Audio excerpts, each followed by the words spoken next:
नमस्कार मित्रांनो, रहस्य मराठी विथ शैलेश यूट्यूब चॅनलवर आपण सर्वांचे स्वागत। मित्रांनो, आजच्या व्हिडिओमध्ये आपण मुंबईच्या मुकेश मिलबद्दल जाणणार आहोत, ज्याला भारत सरकारनेच हॉन्टेड म्हणून घोषित केलेले आहे।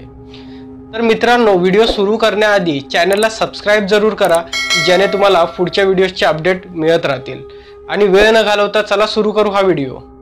मुंबई या गजबजल्या शहरात असलेल्या मुकेश मिलला भारतातील सर्वात झपाटलेल्या ठिकाणांपैकी एक म्हणून ओळखले जाते।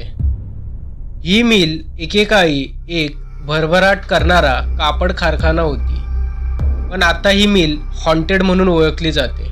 मुकेश मिलचा इतिहास 19व्या शतकाच्या जवळपासचा आहे, जेव्हाच त्याची स्थापना मुलजीभाई माधव यांनी केली होती।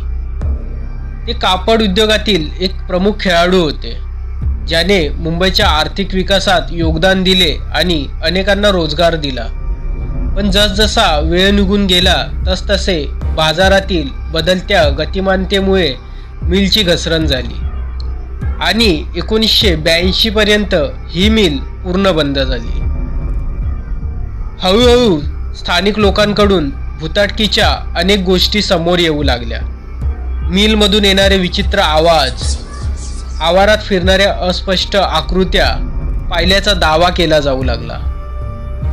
हवेत आक्रोश आणि कुजबुजल्यासारखा आवाज, अशा प्रकारचे अनेक अनुभव सांगितले गेले।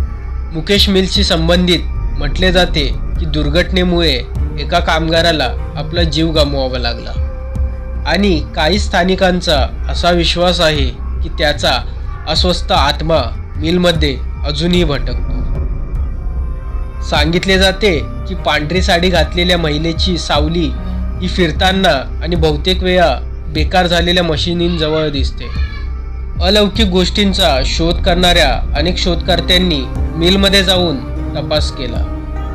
एखाद्या जागेवर तापमानात अचानक होणारा चढ-उतार, असामान्य इलेक्ट्रोमॅग्नेटिक वेव्स आणि अस्पष्ट कुजबुजणारे आवाज यांचे पुरावे आणि त्यांचे अनुभव सांगितले। या गोष्टींमुळे मुकेश मिलने मुंबईच्या बॉलिवूडचे लक्ष वेधले। वर्षानुवर्षे चित्रपट निर्मात्यांनी मिलचा वापर हॉरर मूव्हीजच्या शूटिंगसाठी केला।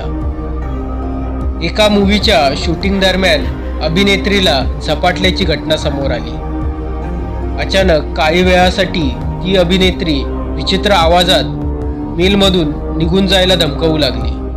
तर एका वेळेस 10 वर्षांचा मुलगा अचानक जमिनीवर इकडून तिकडे लोळत काहीतरी बडबडू लागला।